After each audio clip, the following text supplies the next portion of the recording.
Now the whole I lived an entire life and then suddenly pass away and get reincarnated into the body of a useless, incapable, hated noble is incredibly saturated. I mean, me personally, I have 100% read 10, 20 that follow this same base guideline that I've just told you. However, among them all, Duke Pendragon has surprised me with not only its art, but also its plot and character development throughout the story. Now, before this starts, okay, I know you've noticed this absolutely bulbous volcano erupting from my noggin right here, okay? You know, please don't comment about it. Let's forget. We don't see it. It's not there. Let's move on, okay? That shit's reflecting light. I know it's in the way, but it is what it is. In the MC's first life, he was known as the Immortal Crow Raven Volt, a fearless demon hunter of the Demon Corps. Those who were sent to the Demon Corps were fated to fight the demons in an endless power struggle.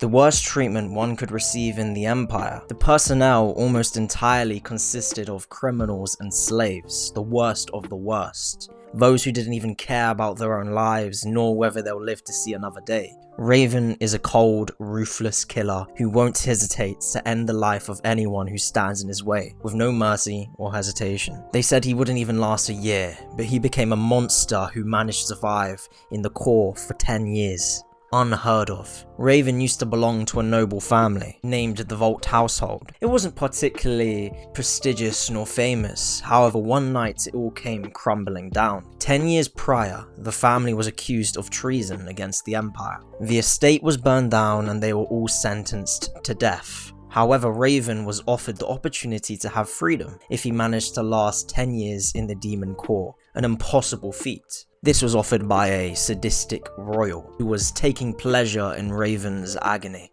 He swears after accepting the royal's offer that he will rebuild the Volt household once he achieves freedom. Dragons. Existences that are stronger than any kind of demon. Perhaps even the strongest life form to ever set foot on the earth. Only one family in this world is able to use such a beast as their familiar.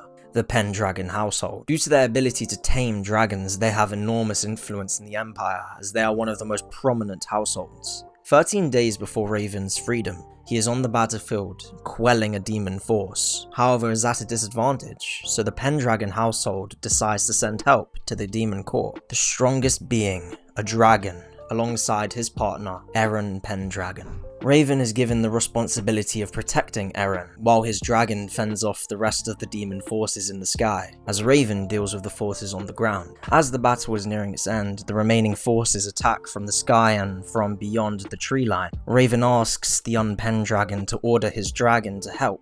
However, Eren stands in silence and locks eyes with his dragon, whispering something beneath his breath. Dragon suddenly stops fighting and lets the demons rip into its flesh. Raven is overpowered by the remaining forces with a deep wound and no energy.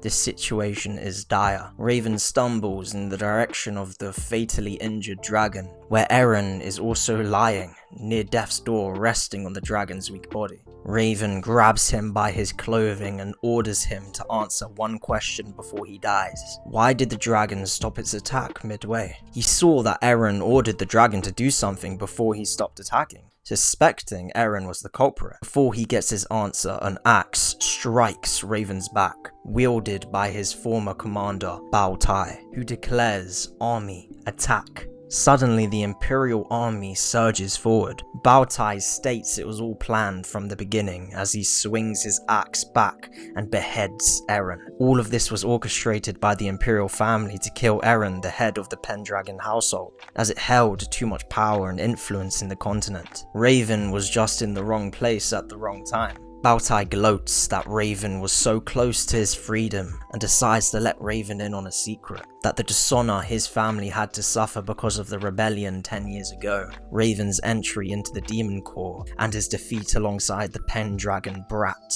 Everything was plotted from the beginning. Raven rises from bed in a confused state, met with the shocked expression of someone dressed in the outfit of a maid, who shouts in shock, "Your Grace." She runs off for help, leaving Raven in an extravagant room he doesn't recognize. A butler barges in and asks if his Grace has finally woken up.